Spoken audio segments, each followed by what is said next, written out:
Hello எல்லாருக்கும் வணக்கம். என் பேரு ஆதர்ஷ். இந்தியா அவளோட 3வது மேட்சையும் ஜெயிச்சுட்டு 3க்கு 3 ஜெயிச்சிருக்கா. இப்ப முதல் செமிஃபைனல் ஆஸ்திரேலியாவுக்கு எதிரா விளையாட போறா. அந்த மேட்சை நான் ஒரு வேற வீடியோல ப்ரீவியூவும் பண்ணுவேன். ஆனா இப்போதைக்கு இந்த மேட்சோட ரிவ்யூக்குள்ள நம்ம போயிடலாம். இப்ப ஸ்டார்டிங் 11ன்னு பார்த்தோம்னா இந்தியாவுக்கு இப்போ ஒரு பிளேயிங் 11 கேண்டிடேட்டா இல்ல ரெஸ்டிங் பாலிசினால வருண் சக்கரவர்த்தியை கொண்டு வந்தாலான்னு எனக்கு ஆரம்பத்துல எனக்கு தெரியல. ரொம்ப நாளா பர்ஃபார்ம் பண்ணிட்டார். அதனால்தான் இந்தியா 4 ஸ்பின்னரோட தான் போறான்னு தெரிஞ்சு போயிடுத்து. அது தவிர வேற மாற்றமும் இல்ல. இப்ப நியூசிலாந்துக்கு நான் என்ன சொன்னேன்னா, வில்லியம்க்கு பதிலா டரெல் மிச்சல் உள்ள வருவர். தேவன் கான்வே, ரச்சின் ரவீந்திரா தான் ஓப்பனிங் இறங்குவான்னு நான் சொன்னேன். இப்ப they back the in form player William over Devon Conway. ஆனா இப்ப வில்லியம் 22 ரன் அடிச்சுட்டார். அடுத்த மேட்ச் திருப்பி தேவன் கான்வேயை கொண்டு வந்தா இப்ப தேவன் கான்வேயை உக்காத்தி வச்சுட்டு அவரோட கான்பிடன்ஸும் பெருசாலாம் இருக்காது. வில்லியம் இந்த மேட்சை விளையாடிட்டதுனால திருப்பியும் விளையாடணும். வில்லியங்க உக்காத்தி வச்சுட்டு தேவன் கான்வேயை கொண்டு வந்தா அவன் நல்லாவும் பண்ணலானா இல்லைன்னு சொல்ல. ஆனா a team that has been doing very well up to this point இந்த மேட்சையும் நிறைய விஷயம் கரெக்டா தான் பண்ணா. இது வரைக்கும் நல்லா பண்ணிட்டு அப்புறமா அந்த ஒன் டிசிஷன்னால அந்த ஓப்பனிங் காம்பினேஷன்ல கொஞ்சம் கான்ஃபிடன்ஸ் பிரச்சனை வந்தா you would not want that going into a knock out match. அதனால தான் இப்ப வில்லியங்க விளையாடிட்டதுனால they have got to continue playing him in my view. அப்புறம் நான் சொன்னேன் Nathan Smith ahead of Kyle Jamieson. அவன் என்ன நினைச்சான்னா, Kyle Jamieson new ball striking ability is key at this venue. இப்போ கைல் ஜேமிசன் மேட் ஹென்ரிய நியூ பால்ல போட வச்சுட்டு வீல்ட்ராக்கு முதல் சேஞ்சில் போட்டால் ஸ்ட்ரெங்தன் நியூ பால் டாக்குன்னு நினைச்சா அது இந்த மேட்ச்ல நடந்தது. So I would not say that is a bad call from them. Mitchell Santner won the toss and chose to bowl first. அது நான் சந்தோஷப்பட்டேன். ஏன்னா as an Indian fan நான் பேட்டிங் ஃபர்ஸ்ட் விளையாடி after the 2 matches they have chased batting first as a test against also the second strongest team in the tournament தான் நான் சொல்லுவேன் as New Zealand. They've got the options to win in Dubai. அதனால தான் ஒரு நல்ல டெஸ்டா இருந்திருக்கும்னு நான் நினைச்சேன் going into the knock out matches. இப்போ முதல்ல 3 விக்கெட் விழுந்தது 30 for 3ன்னு நினைக்கிறேன். சுப்மான் கில், ரோஹித் சர்மா, விராட் கோலி 3 பேரும் அவுட் ஆனா. இப்ப இந்த 3வது டிஸ்மிசல் விராட் கோலி ஓகே போன மேட்ச்ல ரொம்ப நல்லா ஒரு 100 அடிச்சார். இந்த டிஸ்மிசல் ஒரு ஃபென்டாஸ்டிக் கேட்ச் எஸ். பட் அந்த ரீப்ளேயை பார்த்தோம்னா அந்த off side field is a fairly congested field. இப்போ பேக்வர்ட் பாயிண்ட்ல அடிக்க பார்க்காத பாயிண்ட்ல தான் அடிக்க பார்த்தார். He hit it in the air straight to the fielder. இப்போ ஒரு சில பேர் சொல்றா அது 4 போயிருக்கணும் ஒரு கையால பிடிச்சது. நான் எப்பயுமே it was a great catch. அதனால யூர் கன்சிடர் அன்லக்கின்னு நான் சொல்லவே மாட்டேன். ஏன்னா அந்த வாய்ப்பு பேட்ஸ்மேன் தான் கொடுத்திருக்கார் for the catch to be taken. இப்ப விராட் கோலி இந்த மேட்ச்ல பேக்வர்ட் பாயிண்ட்ல அடிக்க பார்த்திருந்தா may not have got out. பாயிண்ட்ல அடிக்க பார்த்ததுனால கிளென் பிலிப்ஸ் அந்த மாதிரி கேட்ச் நிறைய தடவை பிடிச்சிருந்திருக்காரு. இது பிடிச்சது ஒரு பெரிய ஆச்சரியம்லாம் இல்லை. Yes it is a fantastic catch டிவியில பார்க்கறதுக்கு. But yes done this before. அதனால will you say a batsman is unlucky? I will not say so. அதனால தான் அது புவர் ஷார்ட் செலெக்ஷன் தான் நான் சொல்லுவேன்.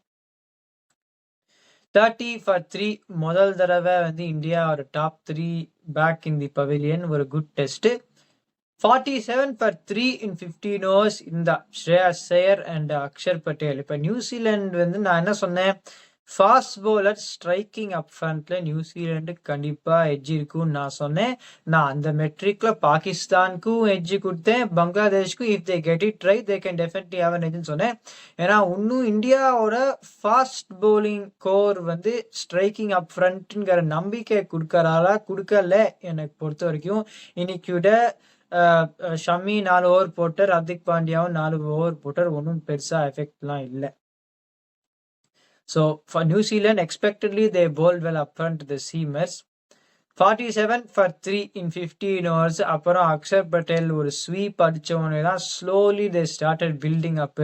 அந்த 17வது ஓவர்ல ஸ்ரேயஸ் ஐயர் 3 4 அடிச்சார் வில் ஓவர் இருக்கு. அதுக்கப்புறமாவும் இந்த spinners put it back. So அவன் நன்னா தான் போட்டா நியூசிலாந்து இந்த இன்னிங்ஸ்ல. அப்புறம் they slowly were building up to a partnership ஒரு 4.5 ஓவர் மாதிரி வந்தது.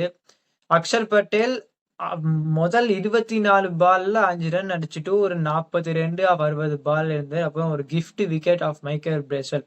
அந்த சமயத்துல மட்டும் விக்கெட் போலன்னா அப்புறம் 2வது கேஎல் ராகுல் அந்த மாதிரி ஷாட்லாம் நான் விளையாடி நினைச்சே பார்க்கல. ஃபுல்லர் டெலிவரி ஆஃப் ஸ்டம்புக்கு போய் பின்னாடி போய் விளையாட பார்த்து காட் பிஹைண்ட். அந்த 2 டிஸ்மிசல் மட்டும் நடக்கலைன்னா India would have got at least 270 yard.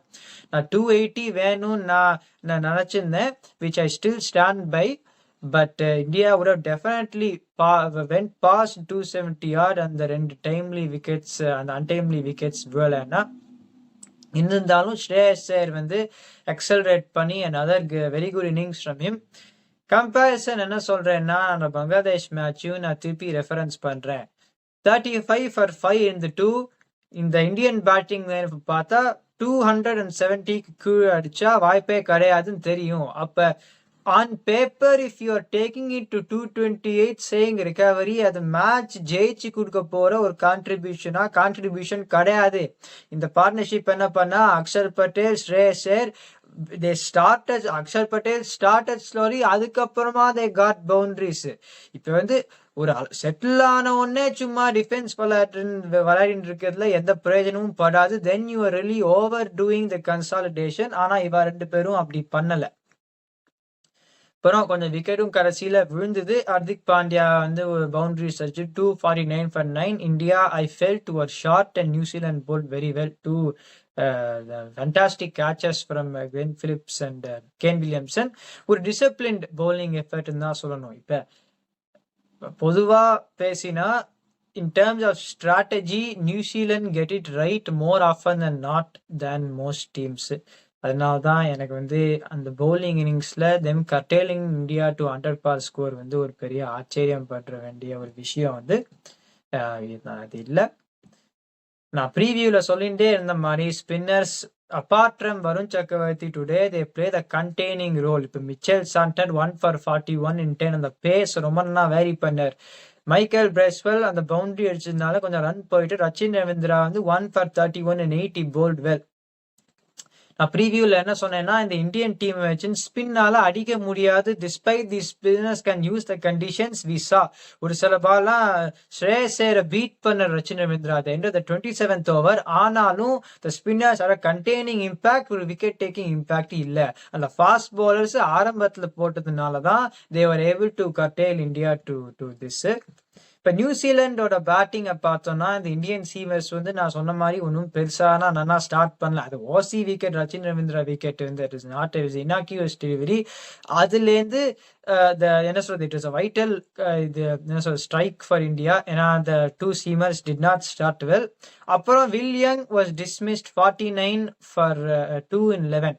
இங்கேருந்து தான் அந்த அடுத்த 14 ஓவர்ல நான் என்ன சொன்னேன் ப்ரீவியூல, those who don't get bogged down by the spinners will fare well here. New Zealand players are good players at spin. ஆனா இதுல 44 run for the next 14 overs ஒரு 249 ஒரு 250 டார்கெட்னா ரொம்பவே மெதுவாலாம் விளையாட முடியாது. if you get to bog down, கொஞ்சம் wicket விழுந்தா you may find it tough. அப்பேலேருந்து 20-30 ஓவர்ல 125 for 3 with 7 wickets in hand ஒரு ரன் பால் சேஸ்னா New Zealand were ahead at that point. இந்த டாம் லேத்தம் அந்த reverse sweep to a full quicker delivery விளையாடினதுனால தான் அந்த மேட்ச் போச்சு. The scales were well tip towards India. Kane Williamson 81 of 120 அடிச்சார்.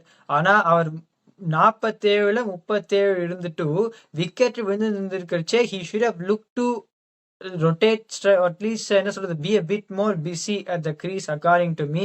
இப்ப ரொம்பவே ஸ்லோ டவுன் பண்ணி 81 of 120 அவரும் அவுட் ஆன உடனே மிச்சல் சாண்டர் தான் கடைசியில அடிக்கணுமா இருந்தது அகேன்ஸ்ட் இந்தியன் ஸ்பின் அட்டாக். அவர் வந்து ஒரு 28 அடிச்சுட்டு அவுட் ஆயிட்டார்.